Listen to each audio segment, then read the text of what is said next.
Welcome to Canada's podcast, the number one podcast for entrepreneurs by entrepreneurs. Hello and welcome to Calgary's podcast on Canada's Podcast Network. I'm your host, Mario Toneguzzi, and joining me today is Rebecca Cramer, who is founder and CEO of Loud Marketing in Calgary. Thanks for joining us today, Rebecca. Thanks so much, Mario. Thanks for having me. Well, let me just start by asking you, what is Loud Marketing and what do you do? For sure. So at Loud, we're a digital marketing agency. We have a small team located here in Calgary. So prior to COVID, we had an office that we got to go to, and now we're all kind of working from home, which is a bit of a change, but we've adapted and adjusted and changed the way we do things. We support, our clients are small to medium businesses, not necessarily just specifically in Calgary. So what do you do for them? Oh, for sure. So we provide digital marketing services. So anything from social media to website design, my own self. So my team helps me with a lot of the tasks. My own self, I look after LinkedIn, and we also help our clients with LinkedIn as well, because, well, it's an amazing tool, but yeah. Yeah. And you had some interesting news to share about LinkedIn. Can you tell me what's happening there with you? Yeah, for sure. So recently, just within the last couple of weeks, I was approved for LinkedIn Live. So LinkedIn Live is available to people who apply. And I'm not actually sure the limited amount of people that have access to it, but it's kind of exciting, trying to think of what I can do to provide value to my connections on LinkedIn. Okay. And how long has Loud been around? So I started Loud about 5 years ago now. Prior to that, I was, working in a corporate company, and decided that I would, that I wanted to be on my own and do my own thing. And it started with just me. And once it got too busy for my own self, I hired and grew, and here I am today, still going at it, and I love it. And what's the significance of the name? In capital letters, too, right? Loud.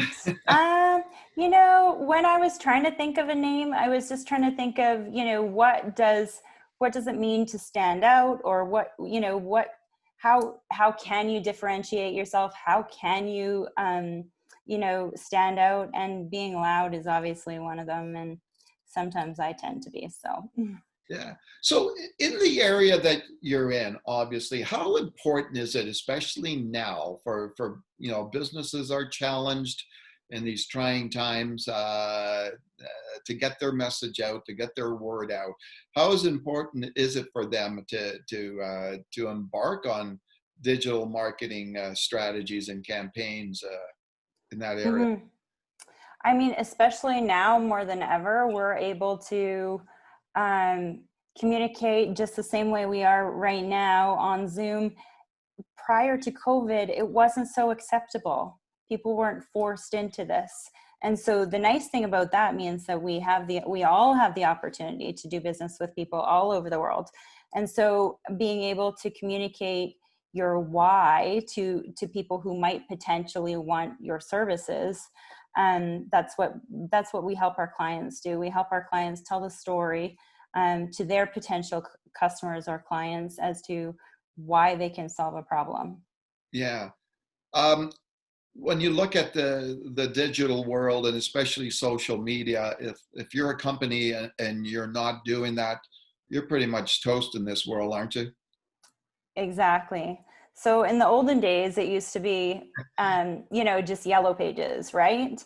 And then and then came websites, and if you're if you didn't have a website, then you pretty much didn't exist. But the reality is that now people go onto social media specifically looking for businesses that they're familiar with or services, and if you're not there, it's pretty much like you don't exist. Yeah. What do you tell businesses, especially now, maybe a lot of them, are cutting costs, right? So they cut, Mm-hmm. and a lot of times marketing seems to be an area that they cut, which personally I just think is a stupid mistake. But so what do you Right. tell business? How do you not argue with them, but present a case that, this is the last thing you should be chopping from your Yeah. budgets these days? So there actually is a story that Kellogg's increased their marketing budget in a down economy, and now that's the name that we know. And who knows about the other brand? Yeah. In a down economy, people are decreasing marketing. So if you think about what that leaves for you, it leaves more of the pie. So by increasing your marketing and reaching the people who might be changing the way that they shop based on what's going on in the world right now, changing what they're shopping for.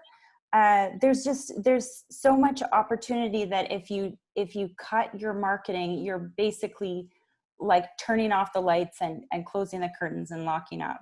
Yeah. What's the And sense? Sorry, go ahead. well, what I was going to say is for businesses that are struggling, that maybe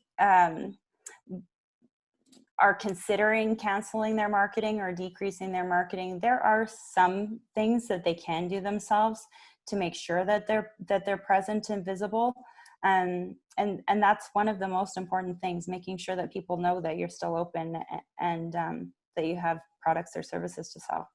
Yeah, because I guess, I always say to people, unless you shout it out, to the world that you're there, how do people know you're there, right? Yeah, exactly. Yeah. What's your sense of the mood of Calgary and Calgarians and businesses these days, considering everything that's going on? I think that what a lot of what we're not really talking about, a lot of us are not talking about the fact that we have all these brand new entrepreneurs so they've been laid off, and now they still have a little bit of income, and they're stuck at home. So they're looking for jobs, but also starting new businesses. And so I actually think, from a perspective of a business owner in Calgary, there has certainly been massive changes, but also massive opportunities. Mm-hmm. What do you like, Rebecca, about being an entrepreneur?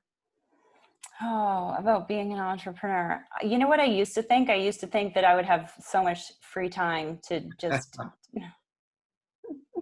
I saw something today about entrepreneurs leave a 40-hour work week to go and work 80 hours for themselves, Yeah. So what do I like about being an entrepreneur? That's a really hard question. I think what I like about what I do, specifically what I do, is that I learn from everyone on my team, like on a regular basis, and they learn from me. And when we can see the results for a client, where they're growing their business, where they're successful because of things that we've done, that's really exciting for me.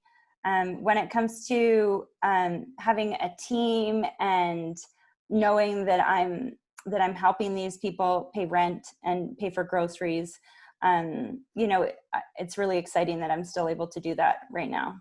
Yeah.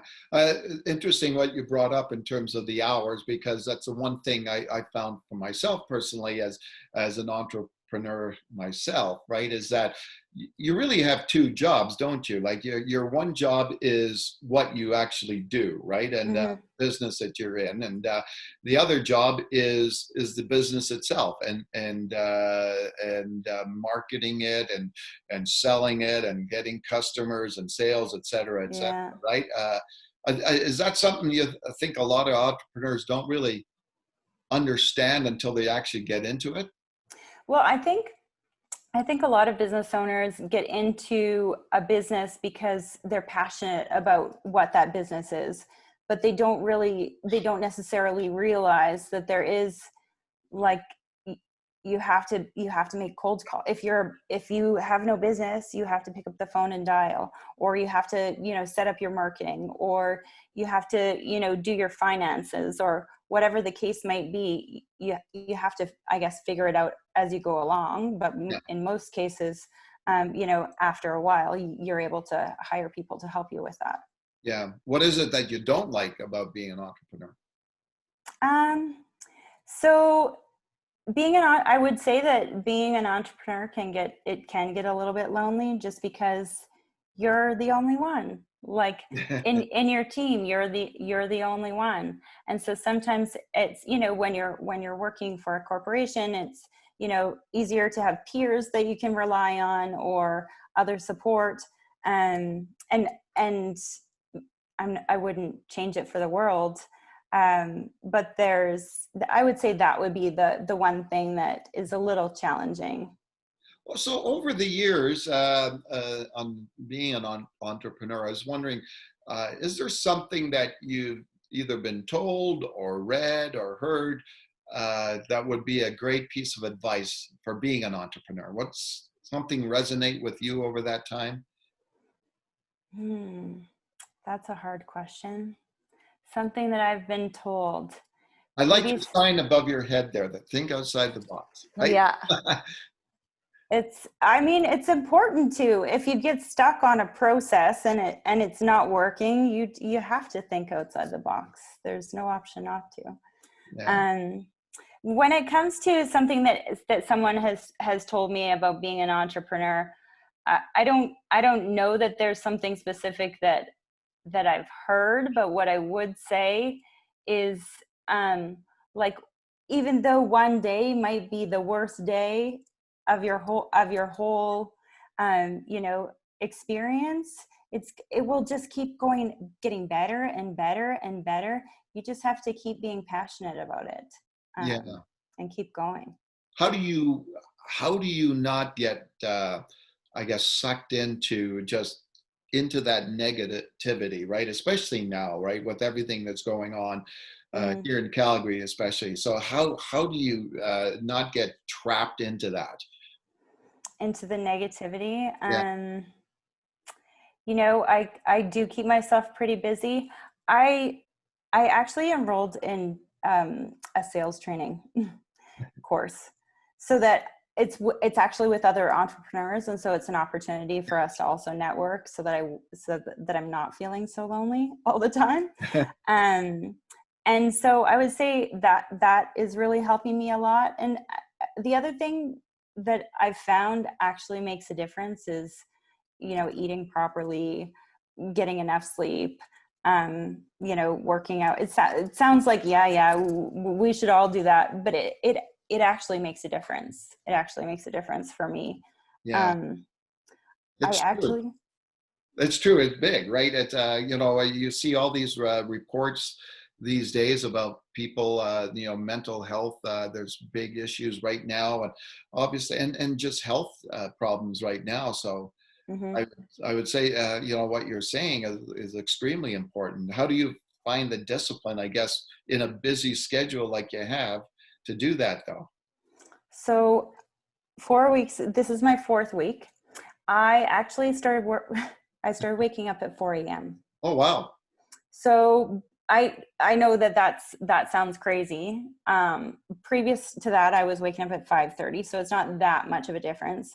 But I get four extra hours of the day that are the most efficient, well spent hours, versus staying up till 1 o'clock trying to get the same thing done and being distracted and on social media and whatever else. I'm sleeping at 12 o'clock at night.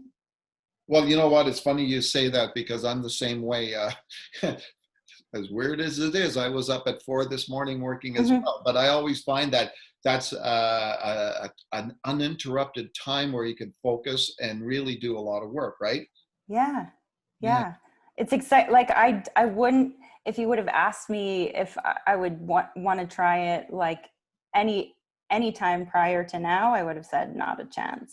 But I don't think I'll go back. Like it's part of my routine. It's part of that's the other thing that's helped me a lot, is making sure that just because I work from home, I still am pretending that I am going into the office. I'm getting myself dressed. I'm, setting myself up for the day. I have a different space to work than my bed or the couch. Because I think a lot of everything that we do, especially for work, is mindset. You have to make sure that you're in the right frame of mind in order to be ready for the work at hand. That's a great point you bring up, because I remember having this discussion with a friend of mine and business partner, right? And he always liked the fact that even if he was not working from the office, he dressed up, put on his suit and tie, because and he described it, he was a big New York Yankees baseball fan, but he described it like putting on the uniform. Yeah. You put on the uniform and you walk out onto the field, Yankee Stadium, you're ready for the game. And I guess Exactly. it's the same here in business, right? Absolutely. I mean, even when we're going into the office, if we're not dressing to the role that we want to portray ourselves, it doesn't make us feel that way. It doesn't make us feel like we should be in that role. So yeah. So with all the time, obviously, that you spend at work, do you think you have a work-life balance at all, or? I'm not the right person to ask that question to. Unfortunately, I probably don't have a great work-life balance. But honestly, if you were to ask me what my hobbies were, like I would be confused to try to name off something that wasn't related to work. Mm-hmm. Just because it's not just my job. It's something that I love and that interests me. And so even if it's not that I'm working on something that's a task associated with a client account or something, I'm still doing research. I'm constantly learning. That's the really cool thing about digital marketing, is that it is constantly changing, constantly evolving. And so there is opportunity to keep learning. Yeah, it's an exciting field, right? Because there's it just seems like change is so rapid in the whole digital marketing area. Mm-hmm. Yeah, I love it. All right, super then. Well, thanks a lot, Rebecca, for joining us today. Of course. Thank you. Okay, that was Rebecca Cramer, who is founder and CEO of Loud Marketing in Calgary. This has been Calgary's podcast on Canada's Podcast Network. I'm your host, Mario Tanaguzzi. Thanks for joining us today.